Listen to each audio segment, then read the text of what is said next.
So welcome to all of you. I'm delighted to introduce our very first speaker for today, Mr. Mark Landson, founder of Open Classical and a musician, violinist, violist, and composer as well.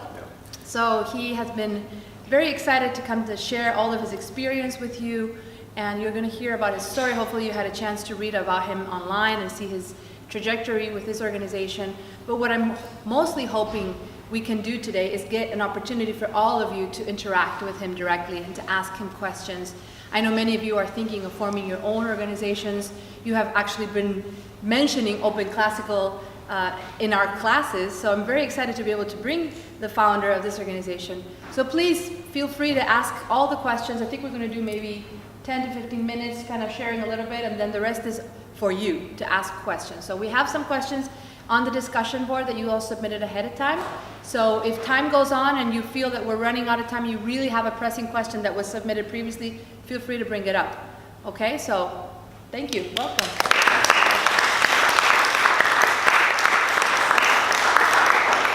Thank you. So Open Classical was founded about 7 years ago. We began by running a classical open mic at Buzz Brews on Lemon Avenue, which is a coffee shop restaurant. We've done that for over 7 years. And, you know, as I've done a lot of different alternative things in classical music for not just those 7 years, but many years before that. And when I came across, I had actually been out of music for about 4 years prior to that, very, very depressed. I had started a web application programming business. I was very depressed because I had raised over $200,000 from private donations for my own personal music project, which was called Neo Camerata, which still exists. Had amazing, wonderful musicians, top quality, fabulous musicians. We played at the Kennedy Center, we played at the Cannes Film Festival. We were, at the time, it was all my original music.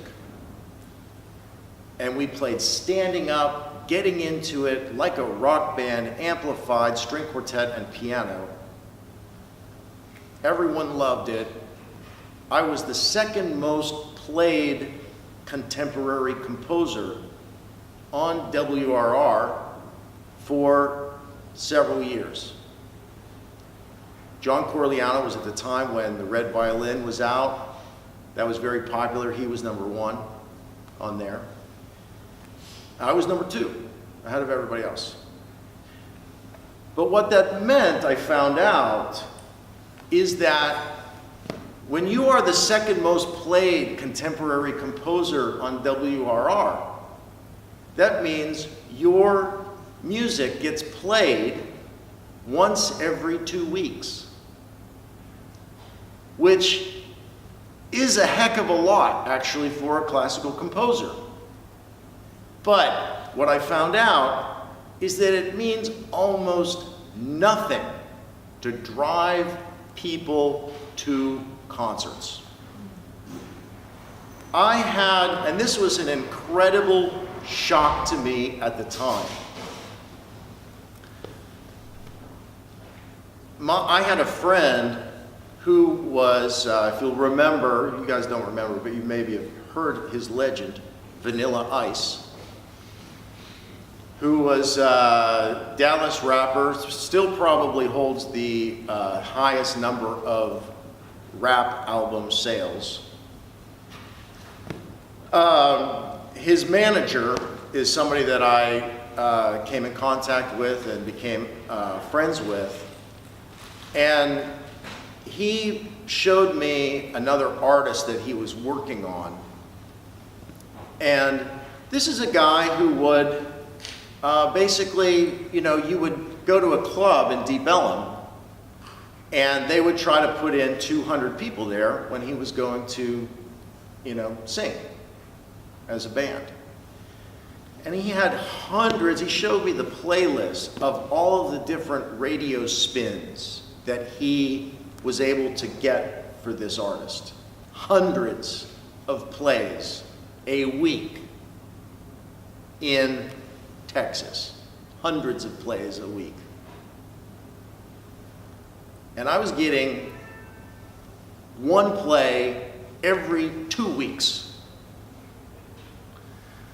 I had, at the time, the general manager of WRR was Greg Davis, wonderful guy who was on my side.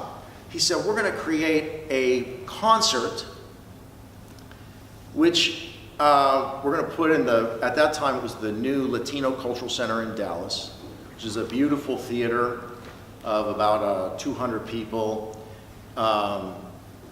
in maybe 300 people, just near Deep Ellum in Dallas.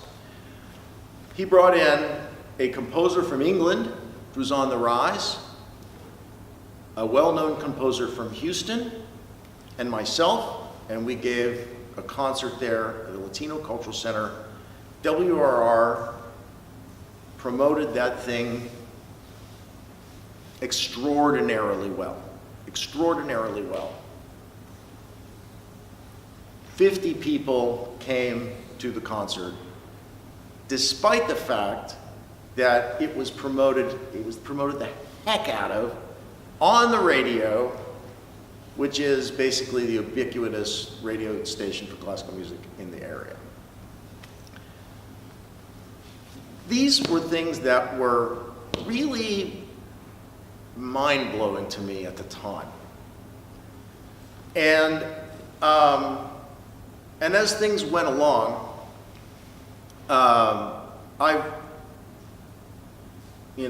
in promoting the project and so forth, I could not get people at the top levels of the classical music industry to really understand that people would really like my music, would really like this type of presentation.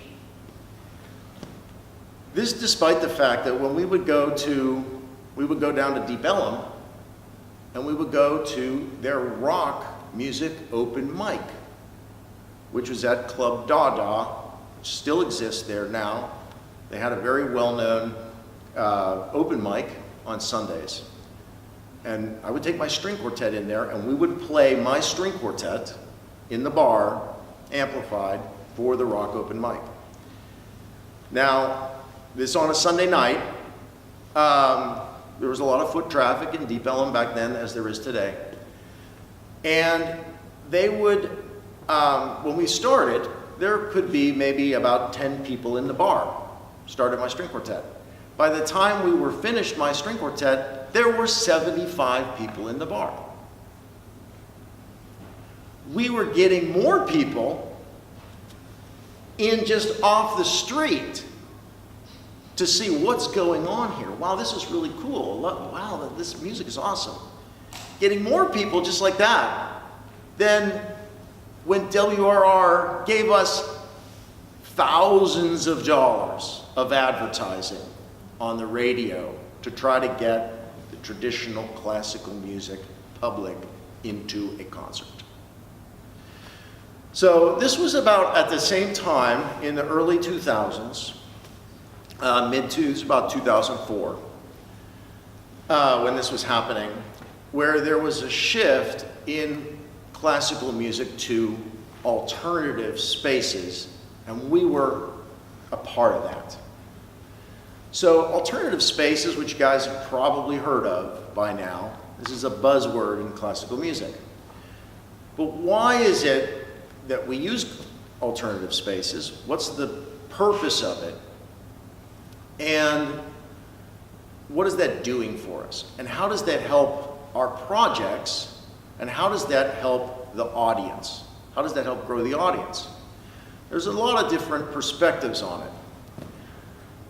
It really began a couple of years before that with a cellist whose name is Matt Heimovitz. Matt Heimovitz was a famous cellist, Deutsche Grammophon, Wunderkind, Deutsche Grammophon recording contract, big management, he didn't, at that time, he didn't really want to play the game that was developing in classical music, which was, we've got to create these sort of easy listening pop crossover projects for classical artists to, have them appeal to a wider public. He didn't want to do that. He didn't want to do those kinds of projects. He wanted to go in and play lickety. And he didn't want to just, I'm going to make another Dvorak concerto recording. I'm going to make another Elgar concerto recording. He wanted to do more adventurous stuff. And so basically, eventually, Deutsche Grammophon jettisoned him from the label. And he found himself basically with no concerts and nothing to do, and very depressed about it. So Matt Heimovitz said, what I need to do is I need to bypass all of these gatekeepers that keep telling me no, no, no, and I need to just figure it out for myself. I need to get the music and get my art out directly in front of the public. And so he hired a singer-songwriter who was an entrepreneur herself and booked bands up in the Northeast to book him a tour into alternative spaces of rock clubs, where he would go traveling around the country by himself and his cello in his Volkswagen Bug to these rock clubs. And I forget if he was just taking donations or if he was charging people $10 or if there was a suggested donation. I don't remember exactly how it happened. But when he came through Dallas, he played at Club Dada, and I heard about it. I called his manager. I said, hey, we're doing this same thing. You mind if we open for him? Because we're kind of building an audience here in Dallas. And so we did. So we opened for Matt Heimovitz on that tour down at Club Dada, and he put in a good crowd, probably about 150 people. And he was able to make it work. It was the very first time that someone had been able to sort of be able to make things work as an independent classical artist, just booking themselves into these types of venues. Now, he wasn't making a whole heck of a lot of money doing it. He was at least breaking even on it, and it was something to do, and he got a lot of press, which he was able to then start his own recording label, which is still going today, which he puts all of his recordings on, and he has other artists that do so. So that was the very first thing. It was a practical decision on his part, because he's like, I don't have concerts. I don't have management anymore. I've got to do my own thing. And it turned out successful for him. He was able to raise his profile among a lot of people that had never heard of him before. The thing about the classical music industry is, and we're going to talk a little bit about what are the issues that we need to solve in the classical music industry. What is going on? A big one is this. You're all artists that are here and trying to be entrepreneurs or wanting to find out if you can be entrepreneurs, how can you make projects happen. The big problem in the classical music industry, one of the biggest problems is that the power in the classical music industry does not rest with the artists.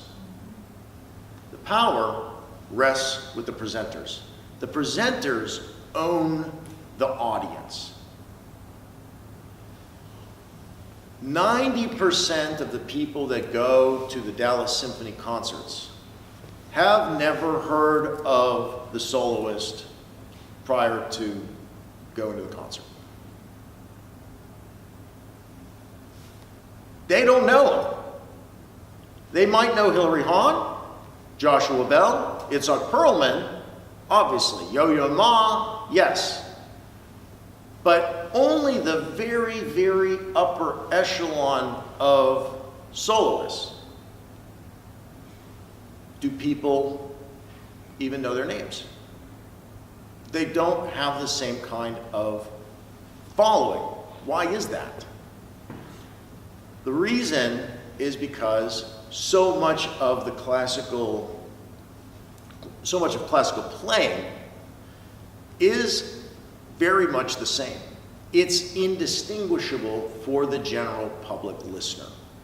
Only at the very high echelon of learned people who study a certain style can even tell the difference between, obviously, if I hear Itzhak Perlman as opposed to Joshua Bell, as opposed to Hilary Hahn, yes, I can tell them apart. But a lot of people can't. So that right there, think about what happens on pop radio, okay?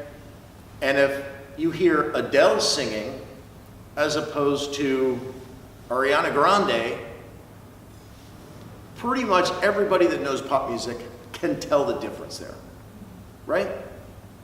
This is a big issue in the classical music situation in the industry. And so, is that solvable? How do we solve that?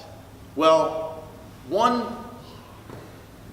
important way to solve that is that we as musicians have to differentiate our art from other people, from other musicians. You have to find your point of differentiation in what you're doing as opposed to what your other colleagues are doing. What do you have to say that is interesting that people might want to hear? And this brings me to the mantra that I have lived by for many, many years, and that is, it's not the audience's job to pay attention. It's the role of the artist to command attention. And you always have to remember that.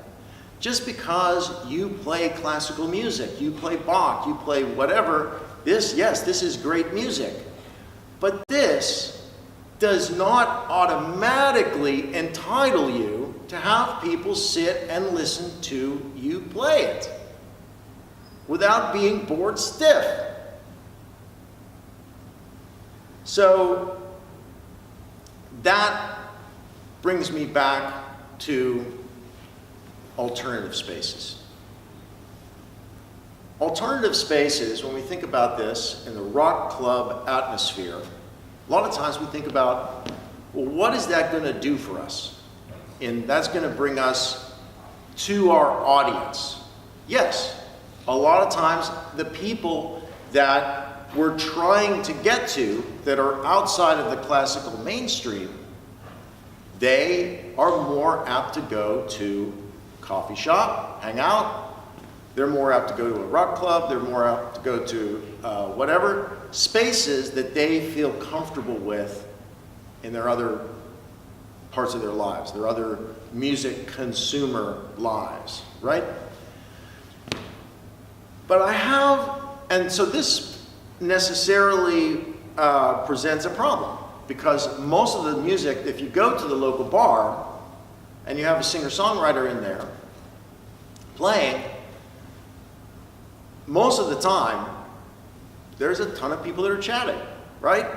And even if you go to a paid concert, there's tons of people that are talking, et cetera, et cetera. A lot of people say, well, look, this is just not an appropriate venue for classical music. I've got a news flash. John Mayer does not want to play his songs while people are chatting and talking about their latest Tinder date. He doesn't, you know? He wants you enraptured by his art. Classical music is no different than these pop artists. They all have spent a lot of time on their craft.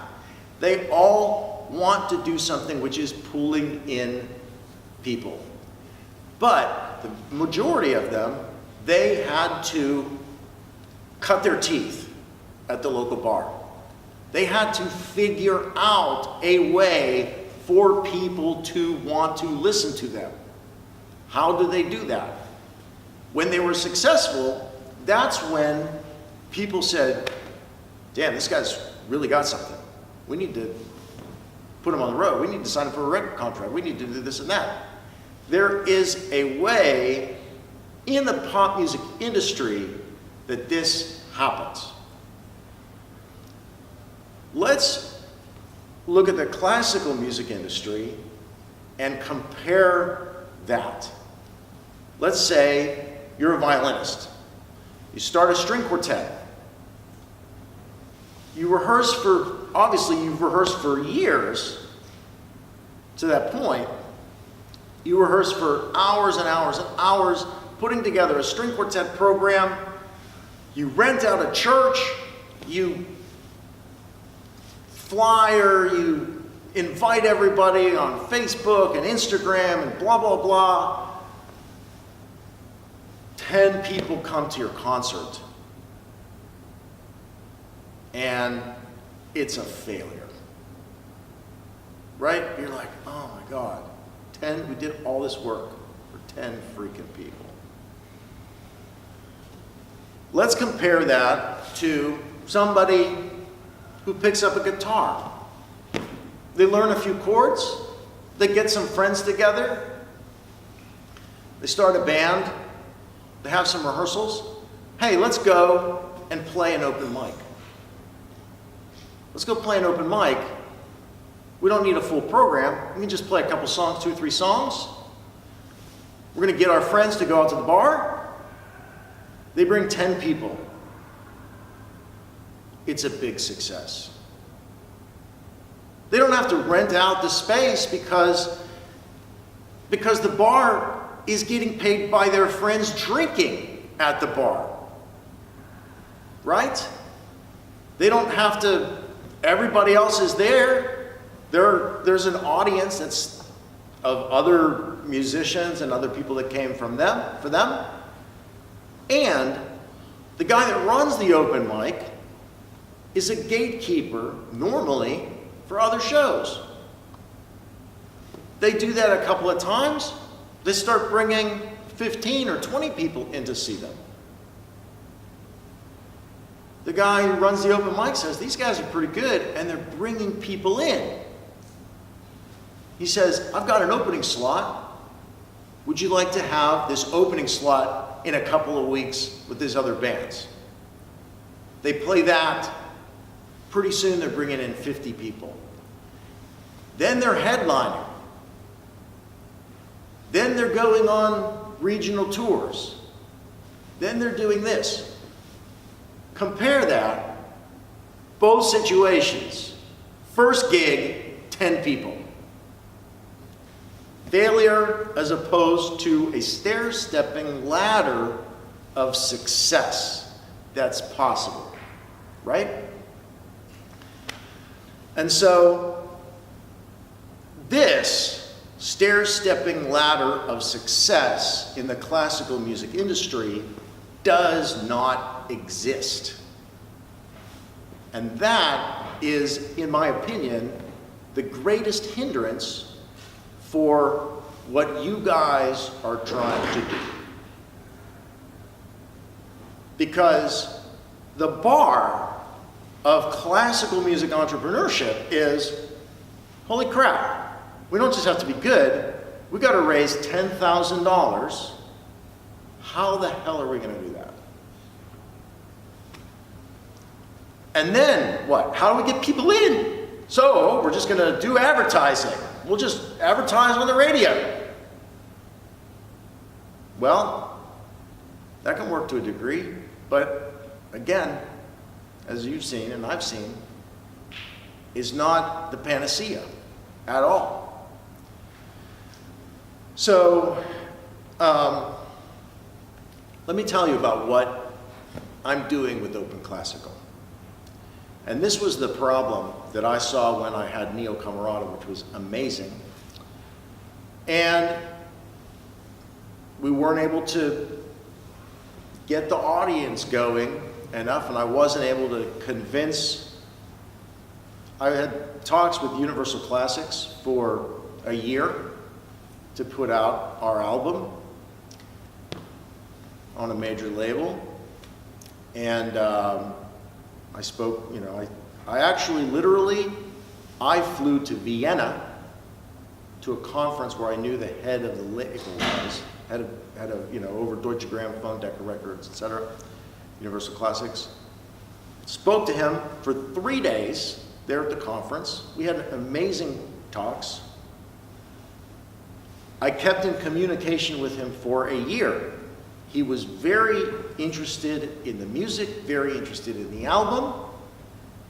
He said at the end, "Mark, here's my problem that I've got right now with this. We need to show that this, what you're doing, is not classical music, to be able to get the audience that we want to bring in from the people outside of classical music." I said, well, number one, it is classical music. It's a string quartet, it's a piano quintet, it's a cello piece with a piano. It is classical music, but that's the point. The point is that it's classical music that's a little different, that appeals, is written in a way that appeals to the general public. And I've seen this over and over and over again through my own research and many of our concerts. He says, yes, but would you possibly be open to adding synthesizers and electronic effects to your string quartet? I think then we can really show that this is outside of classical music and we can really bring in this other audience. And I said, no, I will not do that. I said, no, I can't do that. And that was the end. That was the end of my conversations with Universal Classics. So I went with an independent label. It didn't really work out for us. And then my largest funder lost his business. Things went down. 4 years later, after Neo Camerata had played our last concert with the Irving Symphony,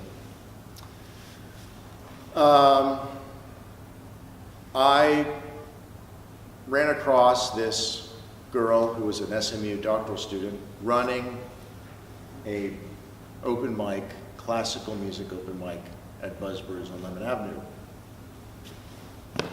And I said, holy crap, this is the answer. This is it. This is a way to get in front of a group of people on a weekly basis, on a continual basis, and get them to, and basically provide a service for the community, which then will endear an audience to what I want to do in other areas and market professional entertainment to them. Now, the people that were running it at the time, this girl who was a doctoral piano student, and she was also a singer-songwriter. And her basically business partner in this who was a photographer actually, and the event wasn't doing very well. I started going, I literally hadn't played the viola for 4 years. I had started this business, and I actually had money to buy a new viola, which I wasn't playing. But I wanted to get back into playing. I started coming to the open mic. I played, was there for a couple months. They said, Mark, they knew my history. They said, Mark, we think that there should be a line at the door for this. Why isn't this working? Nobody's here, nobody's coming, it's dying. What's going on? I said, well, a couple things. Number one is this has an amazing potential. Amazing potential. Absolutely. But if you're looking for this thing to make money for you, that's not going to happen. Why? Because no open mic in the history of the world has made a lot of money for anybody. That's not the reason why you do open mics. This is a great thing, but this is not the entire pie. This is a part of the pie. And I laid out for them exactly what I would do with the event. You know, number one, you can't rely on so much on SMU students. You got to go for adult amateurs. You got to do blah blah blah blah. That's one thing. The other thing is, you can use this as your community outreach, and then use this to build your funding base to give professional programs and put on professional programs, and that is something that people will pay money for, and you can raise money for it. So basically 2 weeks after that conversation, they were like, we're out. You know, either they didn't believe me or they did believe me, right? Because the truth of the matter is, when you are an entrepreneur, especially in classical music, there is a heck of a lot of sweat equity that you have to put in. You have to do a lot of sweat equity. You have to give a lot of things away for free, but you also have to value your art and figure out, how can I get people to pay for this? That's a very important thing. And as someone who runs over 100 events a year, nearly all of which are free or name your own price, that's still a very, very important aspect of what we do with Open Classical. How can we build value for the music, and how can we get paid for it? So anyway, they left. We took it over. It was me and my friend Thiago, who's a pianist, wonderful pianist. Fabiano went to school with him at SMU. And we began that by playing for free for 3 hours every Tuesday. And we did that for months. And then we, basically everybody that we met, everybody, we were telling them about the event. We were getting our friends to come play chamber music with us at the event. We built it up slowly, slowly, slowly, slowly, slowly, and after about a year's time, when there was literally a wait at the door to get in, I remembered what they had told me, you know, a year prior. We think there should be a wait at the door. And I said, I don't think you're going to get there. But we did. It was very, very successful. And then I used that as a springboard to create professional programs. Now, this brings me to my next thing.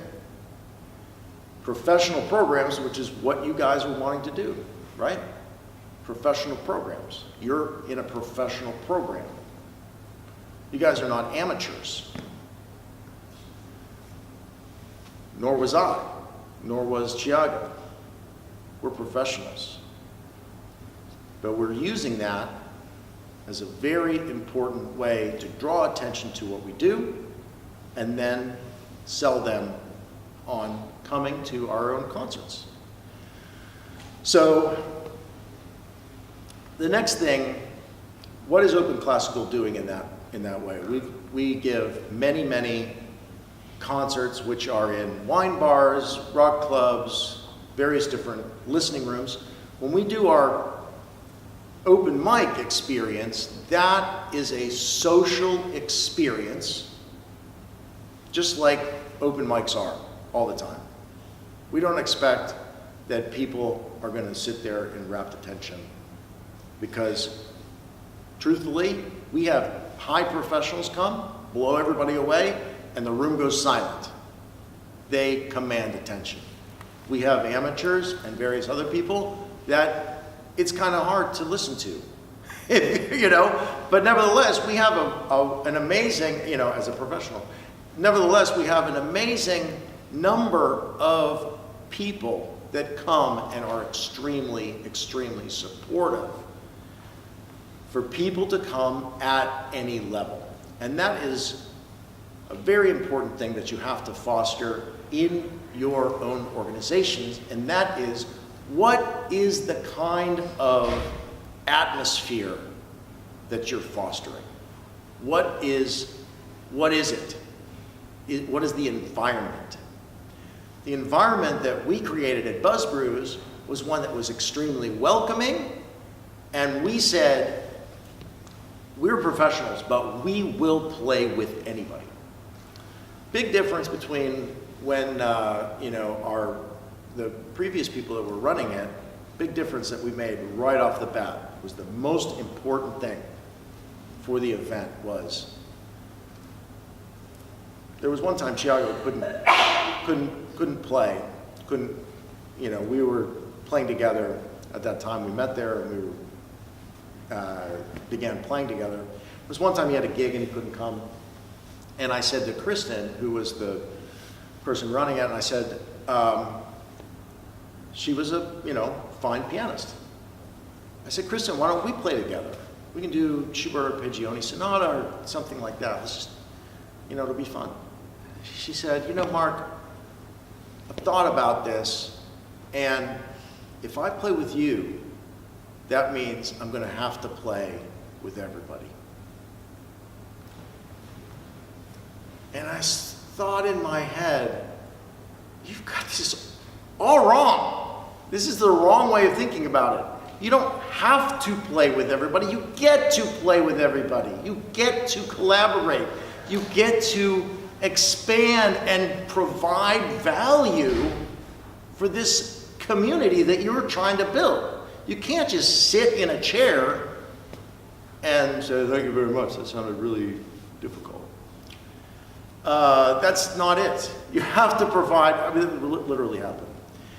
You have to provide value always.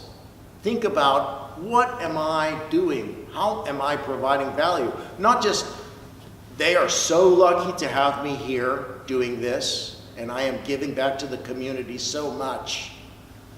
No. You have to provide real value in real people's lives. And so we did that, and that's what grew the event. And then people started coming to our concerts that we put on. And then and so my next step, and that was successful, my next step was to figure out if that audience that I had built would come to other events, other artists that didn't come to open mic. And the answer was they did, because I said that this was going to be good, right? Because they trusted me, they trusted the organization. And so they said, okay, well, we're going to go see these other groups that we haven't heard of before. One of those groups was this cellist named Stuart Pincombe, which came through about 2.5 years ago.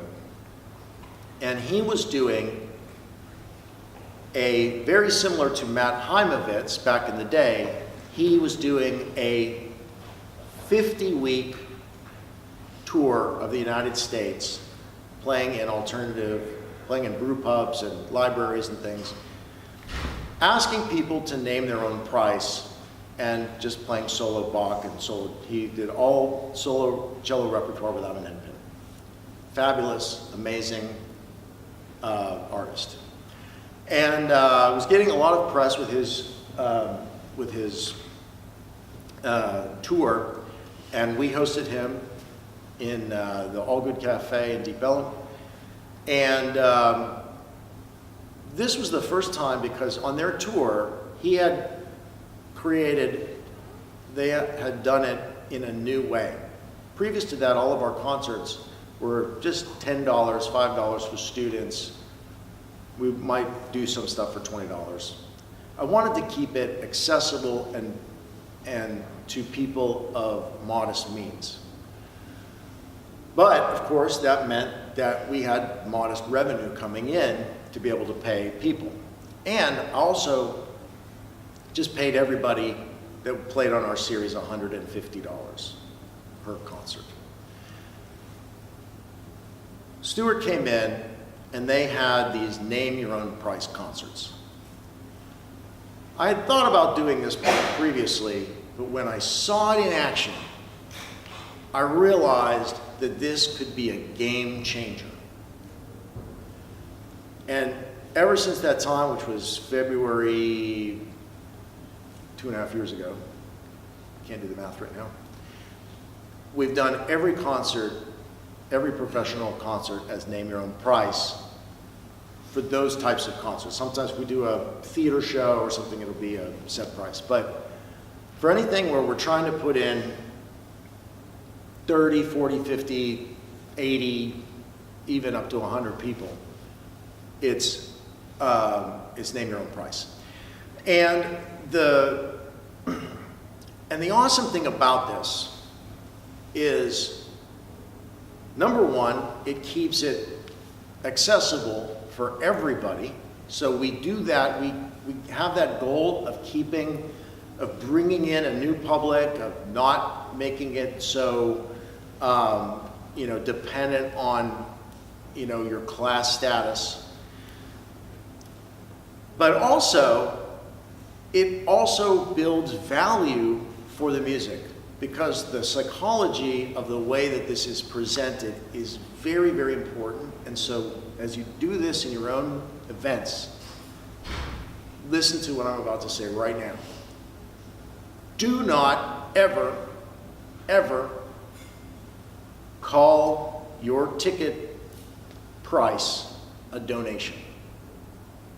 Never call it a donation. It's not a donation. You're providing professional level entertainment, which has value and is worth something. The people that are there experiencing it, they are gaining a lot from the experience, hopefully, if you're doing it well. Right? That's the idea.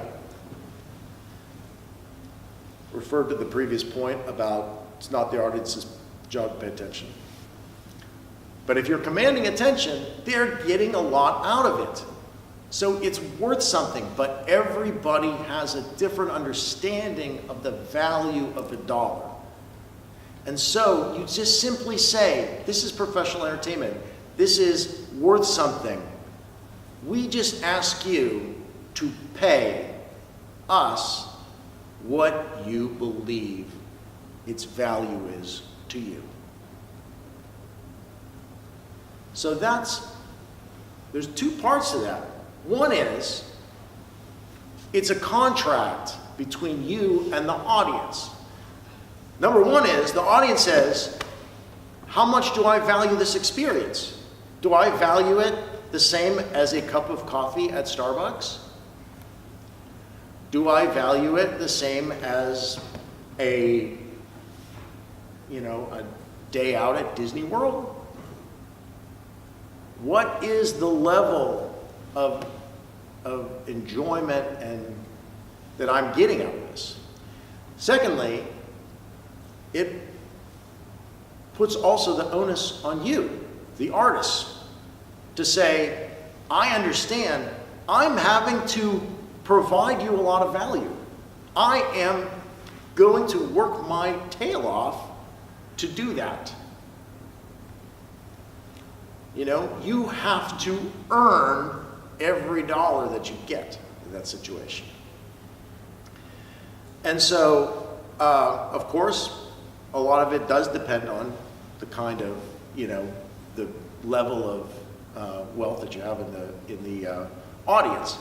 But nevertheless, if you keep doing it and you do it well, you're going to get a good cross-section. You're going to get a good cross-section of people. And so that's been a very, very important thing for us. Number one is it has enabled our artists to make a lot more money for each concert. When I started this, we were basically, having $10 a ticket, right? $10 a ticket. And people would still want comps. People would still want comps. And I figured if I brought in $300 to $400 per concert, that was doing pretty well. And then I had to raise my average, if I paid people $150 and I had an average of 5 performers in each concert, then that's $750 that each concert costs, because I didn't have to pay the venue fees, or I had to pay very little venue fees because of the alternative space that we're using, because people come in to buy alcohol, et cetera, et cetera. And so what ended up happening is, if the concert was successful, I had to subsidize the performers less. If the concert was less successful, I had to subsidize the performers more. So when I went to the name your own price thing, I then created a subsidy depending on if we had 5 people in the concert or 4 people in a concert. I would actually pay them an extra percentage over top of that, what they would bring in. And now, instead of $300 to $400 bringing in, $300 to $400, we could bring in $700, $800, as much as $1,200. So it's been an amazing. It has been an amazing system, which I highly recommend that you use. We're going to have to wrap it up because we're out of time. Okay.